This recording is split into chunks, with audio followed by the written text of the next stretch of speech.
વિદ્યાર્થી મિત્રો, પ્રકરણ 10 માં આપણે ભાગ 1 માં વર્તુળનો ખ્યાલ, વર્તુળમાં ત્રિજ્યા, જીવા, વ્યાસ, વર્તુળના સ્પર્શક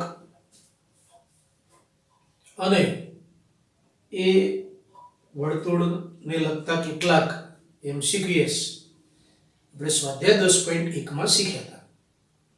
આજે આપણે વર્તુળને કેવી રીતે કેટલા સ્પર્શક દોરી શકાય એની વાત કરવી છે. માની લઈએ કે આપણને કોઈ વર્તુળ આપ્યું હોય અને આ વર્તુળમાં આ એનું કેન્દ્ર છે, કેન્દ્ર O છે. આ વર્તુળના અંદરના ભાગમાં કોઈ બિંદુ P હોય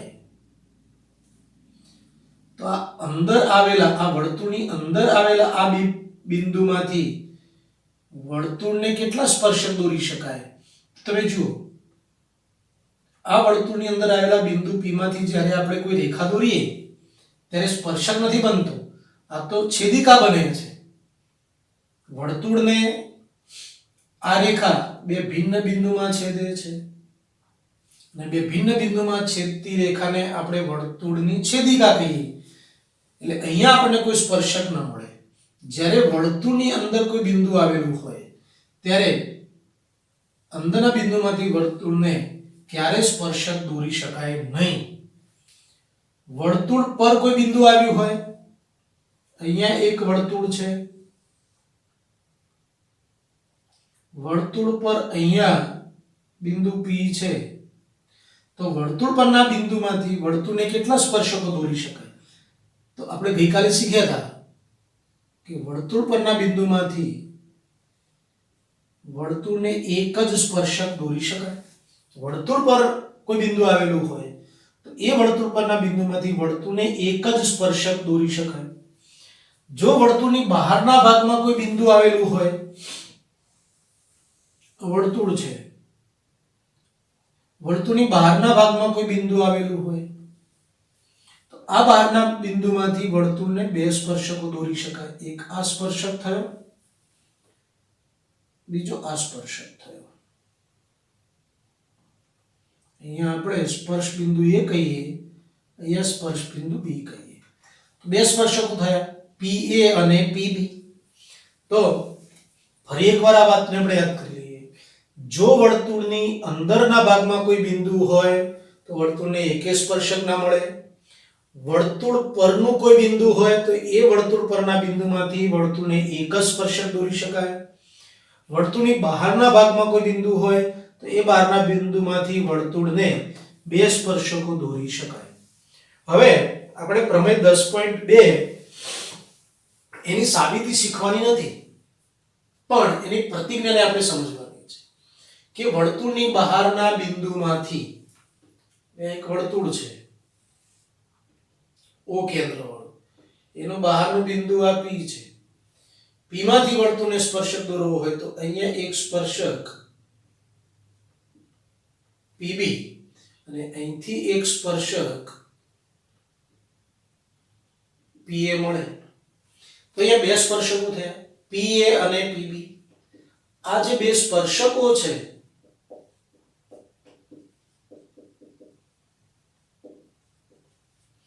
PA અને PB, બે સ્પર્શકો છે, એમની લંબાઈ હંમેશા સરખી હોય. વર્તુળની બહારના બિંદુમાંથી વર્તુળને દોરેલા સ્પર્શકોની લંબાઈ હંમેશા સરખી હોય. એટલે કે PA નું માપ જેટલું હોય એટલું જ PB નું હોય. PA બરાબર PB. બે સ્પર્શકોની લંબાઈ સરખી થાય. આગળનો મુદ્દો છે આપણો સમકેન્દ્રી વર્તુળો. સમકેન્દ્રી વર્તુળોમાં કેન્દ્ર એક જ હોય પણ એની ત્રિજ્યા જુદી જુદી હોય, તો એવા વર્તુળોને આપણે સમકેન્દ્રી વર્તુળો કહીશું. જો અહીંયા આ એક વર્તુળ છે જેનું કેન્દ્ર O છે. બીજું એક વર્તુળ આપણે અંદરના ભાગમાં દોરીએ તો અહીંયા કુલ બે વર્તુળો થયા. આ જે વર્તુળ છે આ વર્તુળનું કેન્દ્ર O, આ બહારનું જે વર્તુળ દેખાય છે એનું કેન્દ્ર પણ, એટલે કેન્દ્ર સમાન છે, બંને વર્તુળોના કેન્દ્ર સમાન છે. એક જ સમતલમાં આવેલા સમાન કેન્દ્ર, એક જ કેન્દ્રવાળા પરંતુ ભિન્ન ત્રિજ્યાઓ ધરાવતા. હવે ભિન્ન ત્રિજ્યા એટલે શું? તમે જો આ નાનું વર્તુળ છે, આ નાનું વર્તુળ છે, આ એની ત્રિજ્યા થઈ. આ મોટું વર્તુળ છે, આ એની ત્રિજ્યા થઈ. તો નાના વર્તુળની ત્રિજ્યા નાની છે, મોટા વર્તુળની ત્રિજ્યા મોટી છે. કદાચ આપણે ત્રિજ્યાને, આ મોટી ત્રિજ્યા છે અને r1 નામ આપીએ, આ નાની ત્રિજ્યાને આપણે r2 નામ આપીએ. જો ત્રિજ્યા r1 મોટી છે, ત્રિજ્યા r1 મોટી છે અને r2 નાની છે, પણ બંને વર્તુળોનું કેન્દ્ર તો એક જ છે. બંને વર્તુળોના કેન્દ્ર સમાન છે, બંનેનું કેન્દ્ર એક જ છે, પણ ત્રિજ્યા સરખી નથી. આની ત્રિજ્યા મોટી છે અને આની ત્રિજ્યા નાની છે. r1 મોટી છે અને r2 નાની છે. તો સમકેન્દ્રી વર્તુળો એટલે એક જ કેન્દ્ર હોય પણ ત્રિજ્યા ભિન્ન હોય એવા વર્તુળોને આપણે સમકેન્દ્રી વર્તુળો કહીશું. જ્યારે પણ સમકેન્દ્રી વર્તુળનો દાખલો પૂછાય ત્યારે એક મોટું વર્તુળ દોરો, એની અંદર એક નાનું વર્તુળ દોરો, એટલે બંને વર્તુળોનું કેન્દ્ર એક જ થશે, ત્રિજ્યા સરખી નહીં થાય. એક વર્તુળની ત્રિજ્યા, અંદરનું જે વર્તુળ છે એની ત્રિજ્યા નાની થશે, બહારનું જે વર્તુળ છે એની ત્રિજ્યા મોટી થશે, એટલે ત્રિજ્યા ભિન્ન છે. એક જ સમતલમાં આવેલા સમાન કેન્દ્ર પરંતુ ભિન્ન ત્રિજ્યાઓ ધરાવતા વર્તુળોને, ભિન્ન ત્રિજ્યાઓ એટલે ત્રિજ્યાઓ સરખી હોય નહીં, કેન્દ્ર સરખા હોય. નોંધી લો. અને પછી આપણે આગળ વધીએ. બે વર્તુળના સામાન્ય સ્પર્શક. તમને હવે સ્પર્શક વિશેનો ખ્યાલ સંપૂર્ણ રીતે આવી ગયેલ છે. સ્પર્શક વર્તુળને એક જ બિંદુમાં છેદતી રેખા, એને સ્પર્શક કહેવાય. અહીંયા જુદા જુદા મુદ્દાઓ છે, દાખલા માટે જરૂરી છે અને પરીક્ષામાં MCQની દ્રષ્ટિએ પણ ખૂબ જરૂરી છે. બે વર્તુળો પરસ્પર ન છેદે. આપણે એવા વર્તુળો દોરવાના જે એકબીજાને ન છેદતા હોય. આપણે એક આકૃતિ બનાવીએ. આ એક વર્તુળ છે જેનું કેન્દ્ર O છે, બાજુમાં એક બીજું વર્તુળ છે જેનું કેન્દ્ર P છે. આ બે વર્તુળો પરસ્પર નથી છેદતા, તો તેમને ખાલી જગ્યા સામાન્ય સ્પર્શક દોરી શકાય. સામાન્ય સ્પર્શક એટલે આ વર્તુળને જે સ્પર્શક છે એ જ સ્પર્શક આ વર્તુળનો હોય, એને સામાન્ય સ્પર્શક કહેવાય. તો એવા કેટલા સામાન્ય સ્પર્શક આપણે આ પરિસ્થિતિમાં દોરી શકીએ? જો હું આ વર્તુળને એક સ્પર્શક દોરું તો એ સ્પર્શક આ વર્તુળનો પણ થયો, તો સ્પર્શક થયો 1.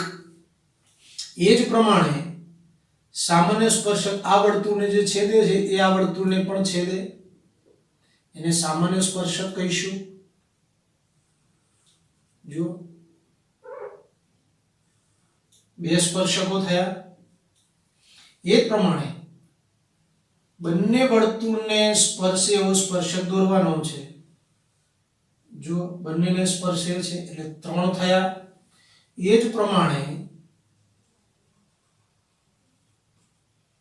જો 4 સ્પર્શકો થયા. 1 2 3 અને 4.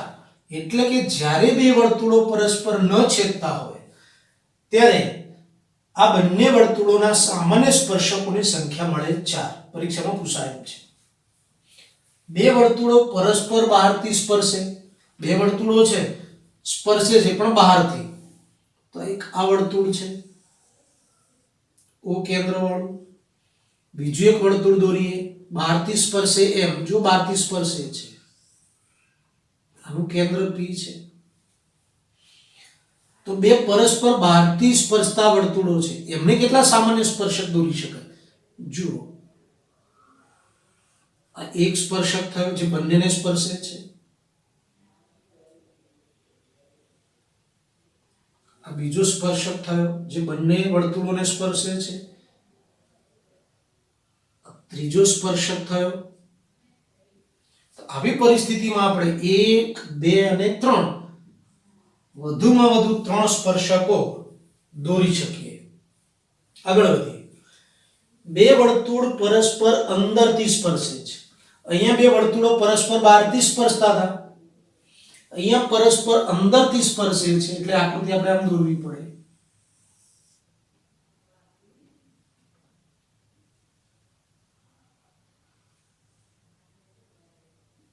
આ O કેન્દ્ર વાળું વર્તુળ છે, આ નાનું વર્તુળ છે P કેન્દ્ર વાળું છે. તો અહીંયા બંને સ્પર્શે છે, અંદરથી બંને વર્તુળો સ્પર્શે છે, ત્યારે બંનેને સ્પર્શે એવો એક જ સ્પર્શક દોરી શકાય. આના સિવાય બીજો કોઈ સ્પર્શક દોરી ના શકીએ. તો જ્યારે બે વર્તુળો પરસ્પર અંદરથી સ્પર્શે ત્યારે વધુમાં વધુ એક સામાન્ય સ્પર્શક દોરી શકાય. બે વર્તુળો પરસ્પર બે બિંદુમાં છેદે. હવે બે વર્તુળો દોરવાના છે જે પરસ્પર બે બિંદુમાં છેદે. O કેન્દ્ર વાળું વર્તુળ, આ P કેન્દ્ર વાળું વર્તુળ. જો બંને વર્તુળો આ બે બિંદુમાં છેદે છે, બે બિંદુમાં છેદતા વર્તુળો છે, ત્યારે સ્પર્શકો સામાન્ય દોરવા હોય ત્યારે આ એક સ્પર્શક થયો, આ બીજો સ્પર્શક થયો, અને બે જ સ્પર્શકો આપણે દોરી શકીએ. પણ જ્યારે એક વર્તુળની અંદર બીજું વર્તુળ હોય, એટલે કે એક વર્તુળ સંપૂર્ણ રીતે બીજા વર્તુળની અંદર હોય ત્યારે સામાન્ય સ્પર્શક ન દોરી શકાય.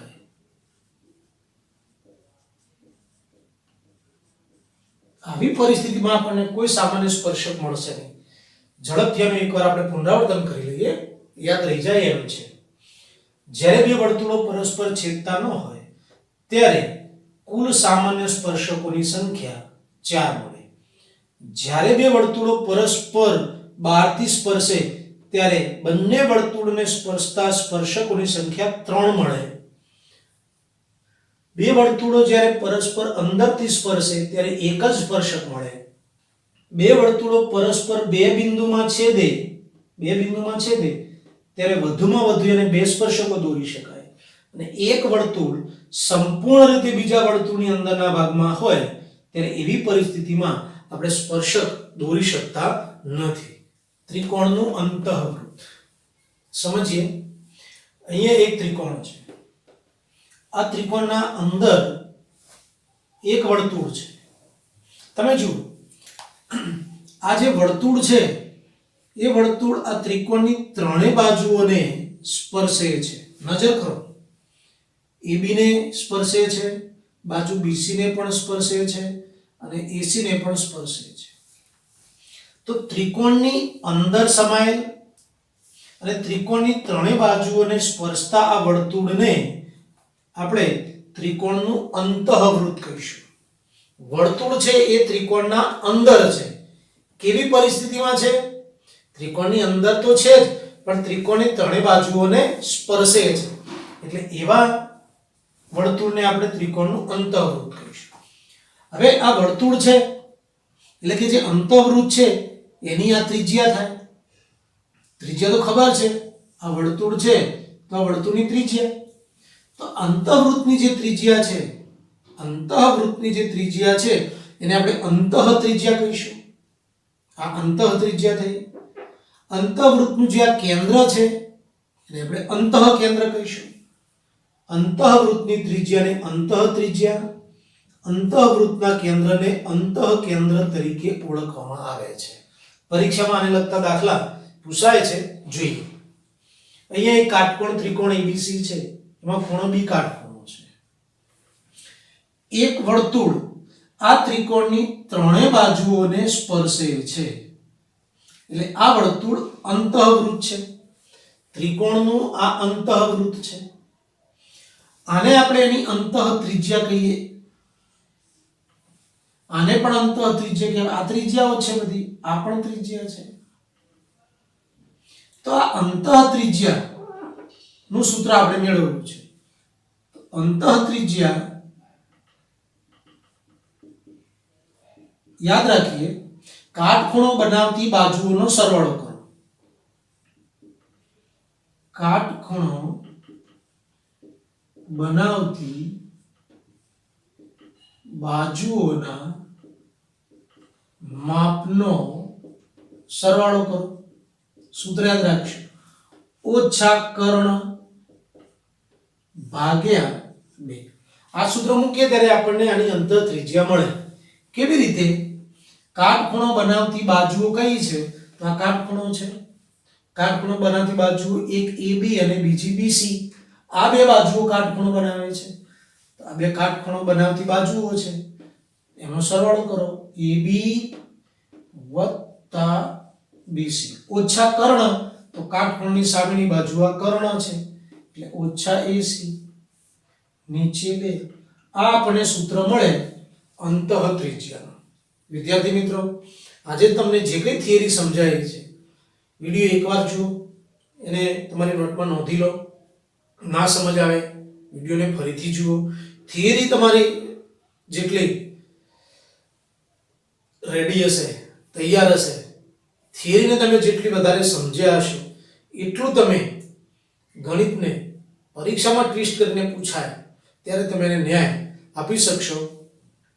અહીંયા જે કંઈ સમજાયું છે બરાબર આપણે તૈયાર કરી લઈએ. આપણે આને લગતા જે દાખલા છે એ દાખલા આપણે નવા વિડીયોમાં શીખવાના છીએ.